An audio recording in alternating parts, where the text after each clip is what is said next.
Julius Caesar was the greatest Roman and perhaps the most famous figure in all antiquity. An enormous amount survives both of his own work and of the early imperial historians who wrote about him. We have a pretty clear picture of his life from his teenage years onward. But as is often the case with a divisive figure, not everyone agrees on the strength of his character or on his motives for taking certain actions, especially during and after his consulship. With that said, I've selected 3 things that I think are demonstrably false that people, including many big YouTubers, say about Julius Caesar. Let me know in the comments if I missed a big one, or if you're a Pompeian sympathizer and disagree. Go ahead and argue your case below. Number 1. Julius Caesar started the Gallic War for money. This is kind of a low-hanging fruit here, but it's one that I hear way more often than I should.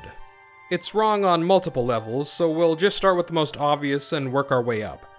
First, the Gallic War wasn't just one war, but refers to several campaigns done by Julius Caesar, sometimes on behalf of the Gauls, sometimes against other nations entirely, and sometimes done by the Gauls against the Romans. The first of these campaigns in 58 BC was a defensive campaign against the Helvetii, who decided to enforce a policy of mass migration to the west.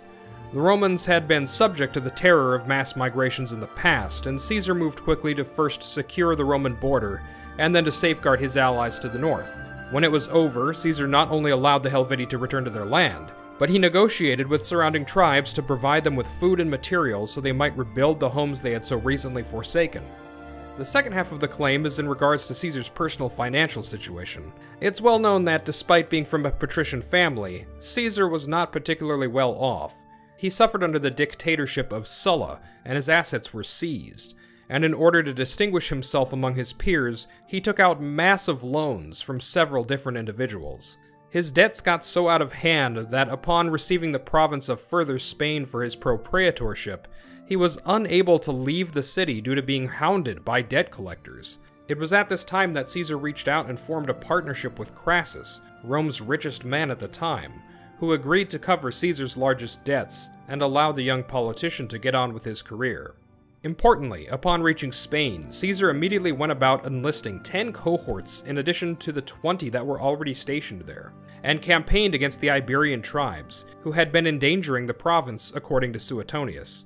Plutarch states that upon the conclusion of his campaign, Caesar made himself very rich, enough so that he seems to have been able to relieve himself of his former financial burden. All of this happened, of course, years prior to the outbreak of Celtic hostilities, and combined with the prestige Caesar had already acquired having one of the most successful consulships in recent history, any argument that he started the war for personal vanity or prestige seems to be baseless. If you want to take this argument to the extreme, ask yourself what would have likely happened to the Gauls if Caesar had betrayed Rome's promise to intervene and provide for the common good.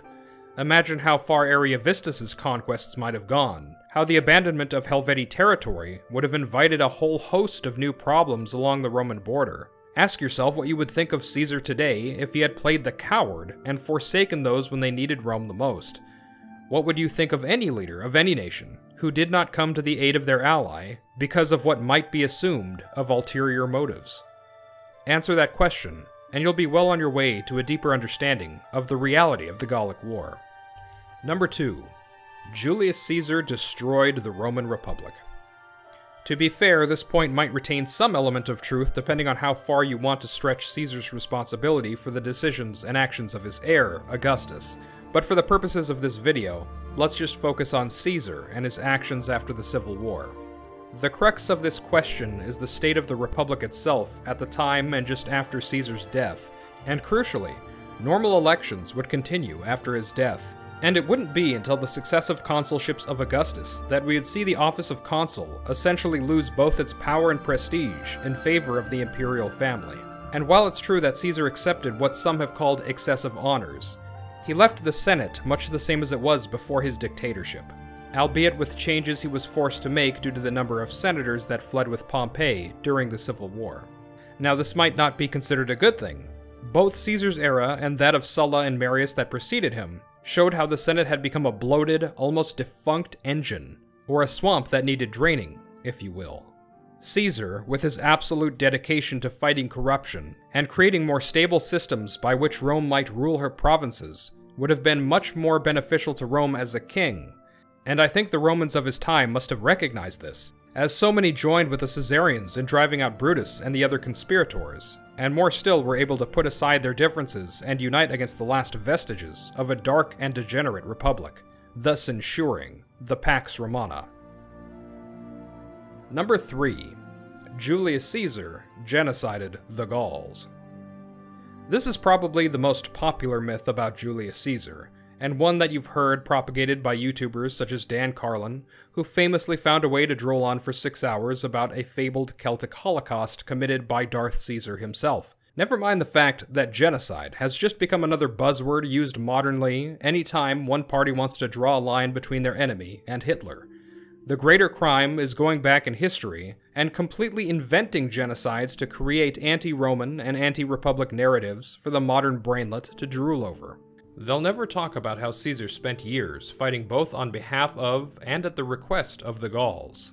They'll never talk about how for years Caesar seized no Gallic lands and in fact not only let aggressive tribes return home, but negotiated for the migration and integration of some tribes into others. They'll never talk about how Caesar had actually left Gaul in an attempt to manage his other province, only to be forced back by barbarian confederation and aggression time and time again. And most of all, they won't talk about the amount of Gauls Caesar elevated from the horrors of their tribal customs. Not only did he negotiate for Roman citizenship for many, but went as far as integrating ethnic minority Gauls into the Roman Senate, so that they could have a part to play in the government. But let's put all that aside for a moment and consider if the question is even legitimate. The only time accusations of genocide actually come up during the whole 8-year conflict is in regards to Caesar's actions in response to the betrayal of Ambiorix and the Eburones tribe, who slaughtered the legates Sabinus and Cotta and the legion and a half they commanded. Their betrayal would have taken the lives of Quintus Cicero and his legion as well, if not for the timely arrival of Caesar and his reinforcements. In response to this, Caesar commanded the destruction of the Eburones, and to accomplish this he invited many other rival Gauls and Germans into the area to ransack their lands and destroy their towns until every surviving member of the tribe cursed the name Ambiorix for what he had brought upon them.